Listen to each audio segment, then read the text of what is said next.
10 hari, ada yang menyebutkan 14 hari, ada yang menyebutkan 13 hari. Namun intinya Nabi SAW singgah di sana beberapa waktu. Kemudian di kota Islam di antara salah satu bagaimana Nabi SAW dan Abu Bakar As-Siddiq dikala Nabi SAW datang ke kota Islam, orang-orang tidak tahu mana yang namanya Nabi Muhammad SAW, karena di sana ada Abu Bakar, di sana ada Rasulullah SAW. Orang tidak tahu mana Nabi. Orang hanya tahu namanya Nabi Muhammad SAW, namun orang tidak tahu siapa sifatnya atau bagaimana sifatnya. Dan Nabi serta Abu Bakar As-Siddiq, mereka hanya memiliki perbedaan 2 tahun saja beda umurnya. Nabi lebih tua daripada Abu Bakar As-Siddiq 2 tahun. Jadi maknanya mereka tidak tahu mana Nabi SAW. Kemudian apa yang dilakukan oleh Nabi? Apakah Nabi mengatakan aku adalah Nabi, aku adalah Muhammad? Dan Nabi SAW diam saja. Jadi pertama pujian orang-orang Madinah adalah mereka lebih memuji Abu Bakar As-Siddiq. Mereka mengira Abu Bakar inilah seorang Nabi. Namun pada akhirnya apa yang terjadi? Abu Bakar juga tidak berbicara. Dikala ada panas matahari, maka Abu Bakar As-Siddiq radhiyallahu ta'ala menaungi Nabi SAW dengan pakaiannya. Nah di saat itulah orang baru tahu bahwa itu ternyata Rasulullah SAW, sedangkan yang satunya adalah sahabat Nabi SAW. Terlepas daripada itu semua ikhwatul Islam, maka Nabi SAW datang ke Kuba dan Nabi tinggal di sana beberapa waktu lamanya. Nah, Nabi SAW juga memberikan kepada kita motivasi untuk datang ke Kuba. Kemudian dikala kita diberikan kesempatan datang ke kota Madinah, di antara tempat yang dianjurkan bagi kita datang ke sana adalah Masjid Kuba. Nah, dikala kita ingin datang ke Masjid Kuba ikhwatul Islam, ada beberapa syarat yang disebutkan oleh baginda yang mulia sallallahu alaihi wasallam. Yang pertama, tentunya bersuci dari tempat tinggal kita. Yang kedua, kita tidak berhadas. Yang ketiga, kita sholat 2 rakaat di sana. Apabila kita melakukan yang demikian karena Allah Subhanahu wa taala, maka kita akan mendapatkan pahala sama dengan orang melaksanakan ibadah umrah. Kalau seandainya salah satu syaratnya hilang, maka hilang pula pahala yang dijanjikan. Bukan berarti tidak ada pahalanya, karena setiap kali kita beribadah maka ada pahalanya, namun pahala yang dijanjikan tidak didapatkan karena hilang syaratnya. Karena setiap ibadah yang apabila diikatkan dengan syarat, apabila hilang salah satu syaratnya, maka hilang pula pahala yang dijanjikan. Bukan berarti tidak ada pahala, itu harus kita bedakan. Seperti misalnya Nabi SAW pernah menganjurkan kita untuk melakukan sholat sunat syuruk. Sholat sunat syuruk itu adalah sholat sunat yang dilakukan seorang muslim di kala matahari terbit. Itu disebut dengan sholat sunat syuruk. Maka disebut dengan syuruk di kala matahari terbit. Apa pahalanya? Pahalanya adalah sama dengan orang melakukan haji sempurna. Haji sempurna, haji sempurna 3 kali diulang oleh baginda yang mulia sallallahu alaihi wasallam. Apa syaratnya? Apabila ada seseorang yang sholat subuh berjamaah bersama kaum muslimin, kemudian setelah sholat subuh mereka tidak bergeser dari tempat duduknya, kemudian mereka duduk di sana beribadah kepada Allah Subhanahu wa taala, baik itu berzikir, zikir pagi, atau dia baca Quran, atau dia berzikir, berdoa kepada Allah, melakukan ibadah-ibadah yang lainnya. Intinya dia berada di tempat duduknya, kemudian dia tidak berhadas. Kemudian apabila sampai waktu syuruk, maka dia sholat 2 rakaat, tunggu dulu sebentar, kemudian dia sholat 2 rakaat, maka dia akan mendapatkan pahala sama dengan orang melakukan ibadah haji yang sempurna. Hajatun tammah, 3 kali Nabi SAW mengulanginya, sama dengan haji yang sempurna.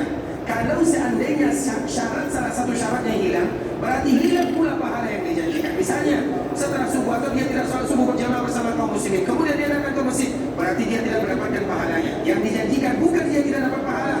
Atau misalnya setelah subuh dia hadas atau berhadas atau batal wudhunya, berarti tidak dapat pahalanya. Bukan berarti tidak dapat pahala yang lain, pahala yang dijanjikan.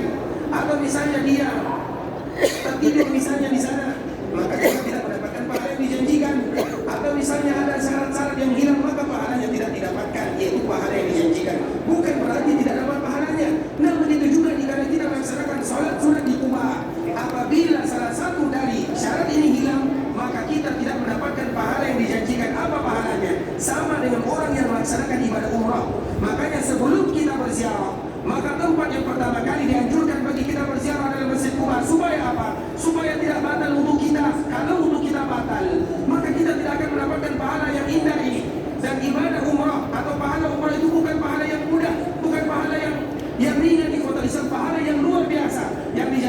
baginda yang mulia sallallahu alaihi wasallam. Makanya bagi kita yang datang ke Kuba, betul-betul dijaga 3 syarat ini. Yang pertama, diingatkan kepada saudara-saudara kita yang ingin berangkat, berwuduk dulu dari tempat tinggal kita, dari hotel kita. Kemudian jaga wuduk, berusaha tidak batal. Kemudian sampai di sana, yang pertama kali kita cari adalah masjidnya, sholat 2 rakaat di sana. Apabila salah satu syaratnya hilang, hilang pahala yang dijanjikan. Bukan berarti tidak ada pahala, tapi pahala yang dijanjikan yaitu pahala umrahnya hilang. Kalau misalnya lupa kita berwuduk, atau misalnya dikala kita setelah berwuduk batal wuduknya, atau misalnya sampai di Kuba, pertama kali yang kita cari bukan masjidnya, namun korma misalnya yang terkenal dengan ajuannya di sana, berarti hilang pahala yang dijanjikan. Dan kita tetap melaksanakan ibadah salat di sana, namun kita tidak lagi mendapatkan pahala yang dijanjikan oleh Rasulullah SAW. Sehingga ini yang harus kita ingat, kita mengingatkan satu dengan yang lainnya, karena pahala ini tidak di mana lagi tempat kita akan mendapatkan pahala umrah, padahal ibadahnya sangat mudah. Datang ke Kuba, berwuduk dari rumah, tidak berhadas, sholat 2 rakaat di sana, maka kita mendapatkan pahala umrah. Dan Nabi SAW setiap 1 kali dalam 1 pekan, Nabi SAW akan datang ke Masjid Kuba. Disebutkan di dalam hadis kulla sabtin, Nabi SAW datang Masjid Kuba masyian wa raqiba. Nabi SAW datang ke Masjid Kuba, kadang berjalan kaki, kadang Nabi naik ke atas kendaraan. Kulla sabtin, setiap hari Sabtu Nabi SAW datang ke Masjid Kuba. Apa makna setiap Sabtu? Memiliki 2 makna. Sabtu di dalam bahasa Arab ada 2 maknanya. Yang pertama harinya, yaitu betul-betul Nabi SAW datang ke Masjid Kuba di hari Sabtu. Dan itu mungkin sulit bagi sebagian kita kaum muslimin, karena kita terikat dengan jadwal. Sehingga ada penafsiran yang kedua disebutkan oleh para ulama, dan itu juga termasuk di antara maknanya. Sabtu itu adalah 1 kali dalam 1 pekan, karena kalimat Sabtu itu bukan menunjukkan hari, namun menunjukkan bahwa Nabi tidak pernah absen. 1 kali dalam 1 pekan pasti Nabi SAW datang ke Masjid Kuba. Hari apa saja, baik itu hari Sabtu ataupun hari-hari yang lainnya. Sehingga bagi kita yang datang ke kota Madinah, kapan diberikan oleh Allah kelapangan kepada kita, maka kita bebas bisa datang ke sana. Dan datang ke Kuba kapan saja, baik itu di pagi hari, di siang hari, di sore hari, di malam hari. Apabila kita datang ke Masjid Kuba dengan syarat-syarat yang tadi telah kita jelaskan, maka kita juga akan mendapatkan pahala yang dijanjikan oleh baginda yang mulia sallallahu alaihi wasallam. Karena memang Kuba itu senantiasa berada di dalam hati baginda yang mulia sallallahu alaihi wasallam. Pertama kali Nabi datang ke kota Madinah, maka Nabi singgah di sana. Allah menyebutkan sifat orang-orang yang ada di sana. Yuhibbuna an yatatahharu. Di antara sifat orang-orang yang ada di sana, mereka adalah orang yang suka mensucikan dirinya. Apa makna mensucikan diri tersebut? Bisa diambil dari 2 makna. Makna yang pertama, mensucikan dirinya secara lahir, yaitu mereka adalah orang-orang yang menjaga wuduknya, atau orang-orang yang menjaga dikala mereka buang hajat, atau orang-orang yang menjaga kebersihan dirinya. Itu adalah orang-orang yang ada di Kuba, dan Allah yang menyebutkannya. Kalau seandainya kita ingin lihat, silakan kita baca akhir surat Taubah, bagaimana Allah Subhanahu wa taala menceritakan sifat orang-orang yang ada di sana. Kemudian mereka suka bersuci. Bisa jadi makna yang kedua. Apa maknanya? Mereka adalah orang-orang yang senantiasa mensucikan hatinya, membersihkan jiwanya. Mereka yang senantiasa memperkuat iman dan akidahnya kepada Allah Subhanahu wa taala. Dan kedua-duanya disebut dengan bersuci. Itulah di antara sifat orang-orang Kuba atau orang-orang yang ada di Kuba. Sehingga kenapa kita dianjurkan untuk datang berziarah ke sana. Bahkan Nabi SAW tidak pernah lupa untuk menyempatkan waktunya untuk berziarah di Kuba. Kemudian di kota Islam, saudara kaum muslimin, dikala Nabi SAW ada di Kuba, maka Nabi SAW singgah lebih daripada 10 hari. Ada yang menyebutkan 13, ada yang menyebutkan 14 hari. Kemudian pada hari Jumat, karena Nabi SAW terakhir di sana hari Kamis, hari Jumat Nabi SAW pun melakukan perjalanan dari Kuba menuju ke tempat sini. Kemudian Nabi SAW di perjalanan maka mendapatkan kewajiban sholat Jumat, maknanya mendapatkan waktu Jumat, sehingga Nabi melaksanakan sholat Jumat di perjalanan tersebut. Maka di tempat Nabi melakukan sholat Jumat ini ada sebuah masjid yang berdiri tidak jauh dari Masjid Kuba, disebut dengan Masjid Jumat. Disebut dengan Masjid Jumat karena disitulah Nabi SAW melakukan sholat Jumat, sehingga sampai sekarang diabadikan namanya untuk mengenang perjalanan baginda yang mulia SAW yang disebut dengan Masjid Jumat. Bagi kita yang pergi ke Kuba dengan menggunakan kendaraan, kita tidak akan melihat bagaimana masjid tersebut karena kita menggunakan kendaraan. Tapi bagi kita yang berjalan kaki. Karena alhamdulillah sekarang pemerintahan yang ada sekarang mereka melakukan perluasan antara Masjid Rasulullah SAW dengan Masjid Quba. Ada tempat untuk berjalan kaki dan banyak kaum muslimin mereka berjalan kaki tidak jauh 4 kilo, 3,5 kilo sambil mereka mungkin memanfaatkan waktunya atau sambil olahraga mereka berjalan ke sana. Maka itulah jalan yang dulu ditempuh oleh Nabi SAW, sehingga mereka membuat jalan dan itu bukan jalan sembarangan. Itulah jalan yang dulu ditempuh oleh Rasulullah SAW. Kemudian di kota Islam, saudara kaum muslimin, setelah Nabi SAW singgah di Kuba beberapa lama waktunya, maka Nabi SAW datang ke kota Madinah ke sini. Jika Nabi SAW datang ke kota Madinah, tentunya orang-orang yang ada di sini mereka sangat bahagia bertemu dengan baginda yang mulia SAW. Itu Nabi yang sama ini mereka tunggu-tunggu. Dan kita tahu di kota Islam, sebelum Nabi SAW datang ke kota Madinah, sudah ada sebahagian sahabat yang mereka terlebih dahulu hijrah ke kota Madinah. Yang mana mereka dikala hijrah ke kota Madinah, mereka memanfaatkan momen tersebut untuk berdakwah kepada orang-orang Madinah. Sehingga sebelum Nabi SAW hijrah ke kota Madinah, rata-rata orang-orang Madinah mereka sudah beriman kepada Allah dan sudah mengikuti Rasulullah SAW. Dan kemarin telah kita sebutkan, ada sebahagian sahabat, kurang lebih 7 orang. 3 orang yang pertama, kemudian disusul oleh 4 orang yang mereka pertama kali hijrah sebelum Nabi SAW datang ke kota Madinah. Siapa yang masih ingat siapa sahabat pertama kali datang ke kota Madinah? Yang pertama Mus'ab, yang kedua ada 7. 3 rombongan pertama, 4 rombongan kedua. 1 Mus'ab, kau ingat? Baik, yang lain. Siapa masih ingat yang pertama kali datang ke kota Madinah? Kemarin kita sampaikan. Siapa?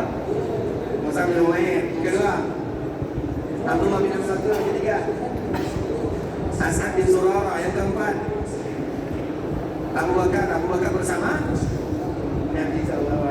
Baik, siapa lagi yang keempat? Baik, yang kata. Masya Allah, silakan. Itu yang pertama kali datang ke kota Madinah. Mus'ab bin Umair, Abdullah bin Mas'ud, yang sebelum mereka sudah ada As'ad bin Zurarah. Kalau ada di antara kita yang punya anak laki-laki, beri mereka nama dengan nama orang yang pertama kali hijrah ke kota Madinah. Mus'ab, As'ad, Masya Allah. Kemudian ada lagi sahabat yang menyusul setelah mereka. Ada 4 orang kemarin kita sebutkan. Siapa masih ingat? Baik, Bilal yang pertama. Yang kedua, orang yang ayah dan ibunya pertama kali syahid di dalam Islam. Siapa nama anaknya? Ngaku, tapi sama ingin melanjutkan. Siapa yang pertama kali hijrah ke kota Madinah? Karena mereka itu ikhwan Islam bukan sekedar hijrah, mereka berjuang di kota Madinah. Coba kita bayangkan Mus'ab bin Umair, Abdullah bin Umi Maktum, mereka berdakwah di kota Madinah, mereka bacakan ayat-ayat Al-Quran sehingga mereka disebut dengan Al-Muqri, yaitu orang-orang yang membacakan Al-Quran kepada orang-orang Madinah. Dan kita tahu bagaimana orang-orang Madinah dengan mudah masuk ke dalam agama Islam. Namun walaupun mereka mudah masuk ke dalam agama Islam, juga butuh perjuangan dari sahabat Nabi SAW. Dan mungkin mereka masuk Islam begitu saja, tidak. Namun ada perjuangan dari sahabat Nabi. Makanya jika mereka awal hijrah ke kota Madinah, bukan hanya hijrah begitu saja, ada peran yang luar biasa yang mereka lakukan sehingga membuat Nabi SAW bangga. Mus'ab bin Umair kita contohkan tadi. Mus'ab bin Umair, Abdullah bin Umi Maktum, As'ad bin Zurarah. Sebelum Nabi SAW sampai ke kota Madinah, dia pulang dulu sementara ke kota Mekah berjumpa dengan Nabi, bersumpah dengan Nabi, atau berjumpa dengan Nabi. Kemudian dia kabarkan bagaimana keadaan orang-orang yang ada di Madinah, membuat Nabi SAW riang gembira dan bahagia sekali bahwa orang-orang Madinah sudah masuk ke dalam agama Islam. Namun apa yang dilakukan adalah Mus'ab siang dan malam dia berjuang, dia bacakan Al-Quran kepada orang-orang Madinah, dia yang menjadi imam, dia yang sholat berjamaah bersama orang-orang Madinah. Sehingga dengan perjuangan tersebut, orang-orang Madinah dengan mudah mereka masuk ke dalam agama Islam. Dikala Nabi datang ke dalamnya, mereka sudah beriman kepada Nabi SAW. Kalau begini Mus'ab sahabat Nabi, bagaimana Nabinya SAW? Sehingga dikala kita mengetahui siapa mereka yang pertama kali datang, ternyata mereka ada perjuangan yang luar biasa, yang ada andil di dalam menyebarkan dakwah dan agama. Kemudian di kota Islam, rombongan yang berikutnya yang datang ke kota Madinah, yang pertama tadi disebutkan oleh Bapak Bilal bin Rabah, yang kedua Ammar bin Yasir. Ammar bin Yasir, orang tuanya Yasir dengan Sumayyah, orang yang pertama kali syahid di dalam agama Islam.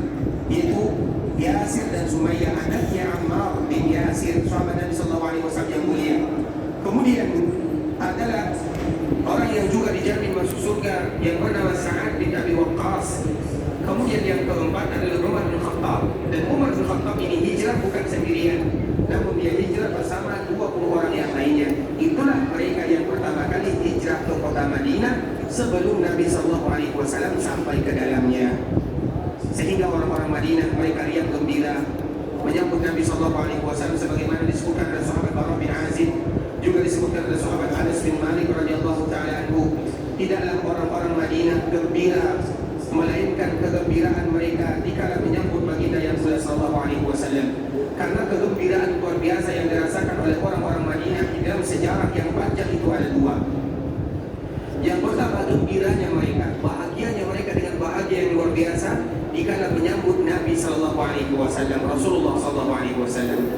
Yang kedua, dikala mereka menyambut cucu Nabi sallallahu alaihi wasallam yang bernama Hasan bin Ali radhiyallahu ta'ala anhu, setelah dia memberikan kepemimpinan kepada sahabat Muawiyah radhiyallahu ta'ala anhu, kemudian dia pulang ke kota Madinah, maka orang-orang Madinah menyambut Hasan sebagaimana dulu mereka menyambut kakeknya Muhammad bin Abdullah sallallahu alaihi wasallam. Dua momen ini adalah dua momen yang paling bahagia yang dirasakan oleh penduduk Madinah secara keseluruhan.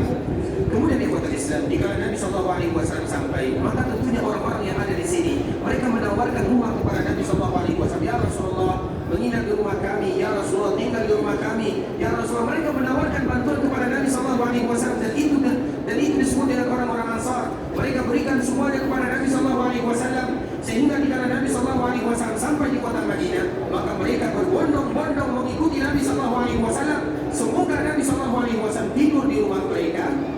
Dan kalau seandainya Nabi tidur di rumah mereka, kita tahu mereka mendapatkan kemuliaan yang luar biasa. Yang menjadi tamu mereka itu adalah baginda yang mulia sallallahu alaihi wasallam.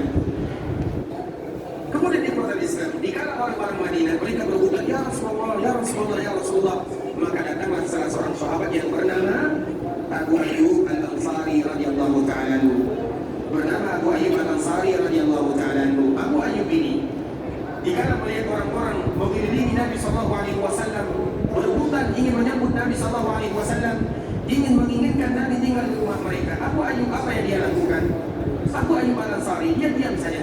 Dia masuk ke kerumunan orang tersebut, kemudian dia ambil barangnya Nabi. Tentunya Nabi dikala hijrah ada barangnya, ada pakaiannya, ada peralatannya. Diambil oleh Abu Ayyub Al-Ansari tanpa banyak bicara, dia ambil pakaian Nabi atau dia ambil barang-barang Nabi, kemudian dia bawa ke rumahnya. Kalau seandainya barang Nabi sudah dibawa ke rumahnya, kemana Nabi sallallahu alaihi wasallam akan menginap? Tidak ada pilihan, karena seseorang akan mengikuti barangnya. Tidak mungkin Nabi menginap di rumah sahabat yang lain, kemudian barang Nabi di rumah sahabat yang lain, tidak mungkin. Nah begitulah Abu Ayyub Al-Ansari radhiyallahu ta'ala anhu, dikala melihat semua orang menawarkan diri kepada Nabi sallallahu alaihi wasallam tanpa banyak bicara, diambil barang-barang Nabi sallallahu alaihi wasallam, dibawa ke rumahnya, sehingga Nabi tidak ada pilihan. Nabi sallallahu alaihi wasallam pun akhirnya menginap di rumah Abu Ayyub Al-Ansari, yang mana Nabi sallallahu alaihi wasallam, karena rumah Abu Ayyub ada 2 lantai, Nabi sallallahu alaihi wasallam tinggal di lantai pertama, kemudian Abu Ayyub tinggal di lantai kedua, yang mana pada akhirnya Rasulullah sallallahu alaihi wasallam tinggal di lantai kedua, Abu Ayyub dan bersama keluarganya tinggal di lantai pertama. Kalau seandainya kita ingin membaca sejarah tersebut, nanti bisa kita baca bagaimana Nabi sallallahu alaihi wasallam tinggal di rumah sahabat Abu Ayyub Al-Ansari, dan kenapa Abu Ayyub Al-Ansari memerintahkan Nabi untuk tidur di lantai yang kedua, di lantai atas, karena tentunya ada penyebab yang menunjukkan bagaimana mereka betul-betul sayang dan cinta kepada Rasulullah sallallahu alaihi wasallam. Itulah kota Islam. Begitulah Nabi sallallahu alaihi wasallam melakukan perjalanan yang luar biasa dari Mekah menuju Madinah, dan bagaimana orang-orang Madinah mereka riang gembira menyambut baginda yang mulia sallallahu alaihi wasallam. Dan kenapa pula mereka tidak riang gembira? Yang datang kepada mereka adalah Rasulullah sallallahu alaihi wasallam. Karena ikhwatul Islam, sebagaimana yang disebutkan di dalam hadis yang dikeluarkan atau yang diriwayatkan oleh sahabat Abu Sa'id Al-Khudri radhiyallahu ta'ala anhu, orang-orang Madinah dikala Nabi sallallahu alaihi wasallam datang ke sana, mereka berada di dalam kefakiran. Bukan orang fakir itu bukan hanya orang-orang muhajirin saja. Orang